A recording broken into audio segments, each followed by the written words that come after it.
Uang di kantong itu rasanya nyata. Tapi bagaimana ya cara mengukur jumlah uang yang beredar di seluruh negara, seperti Indonesia? Nah, disinilah konsep pendapatan nasional berperan. Dalam 3 menit, aku akan kasih tahu kalian kerangka dasar yang sering dipakai di ujian ekonomi, dan juga jadi pegangan para pembuat kebijakan. Pertama, gambaran besarnya.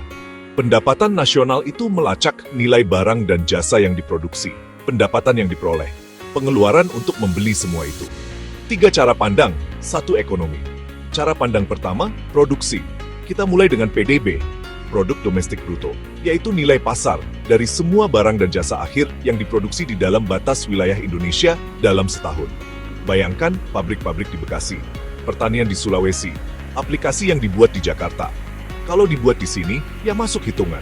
Hindari penghitungan ganda ya, pakai barang akhir saja, bukan bahan baku atau barang setengah jadi. Cara pandang kedua, pendapatan. PDB yang sama juga muncul sebagai upah, sewa, bunga, dan keuntungan. Karena apa yang dijual perusahaan itu jadi pendapatan seseorang. Tambahkan penyusutan, yaitu nilai mesin yang berkurang, dan pajak tidak langsung dikurangi subsidi, supaya cocok dengan total produksi. Cara pandang ketiga, pengeluaran.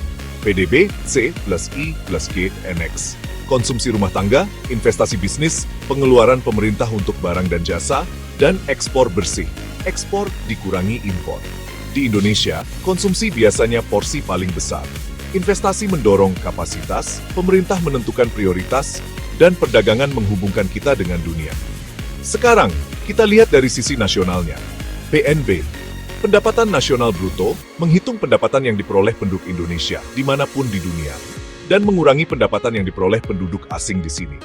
Kalau perusahaan milik orang Indonesia dapat untung di Malaysia, itu menambah PNB bukan PDB. Dari bruto ke neto, kurangi penyusutan.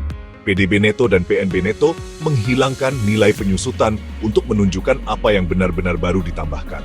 Dari nasional ke pribadi, pendapatan nasional mencakup semua pendapatan faktor produksi.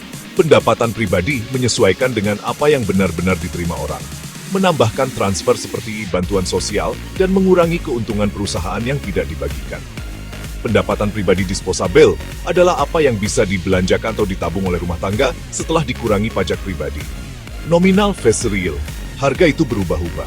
Jadi aku mengurangi nilai PDB nominal menggunakan indeks harga, deflator PDB atau IHK, untuk mendapatkan PDB real, yang melacak perubahan jumlah yang sebenarnya. Pertumbuhan real itu seperti detak jantung, inflasi itu seperti demam.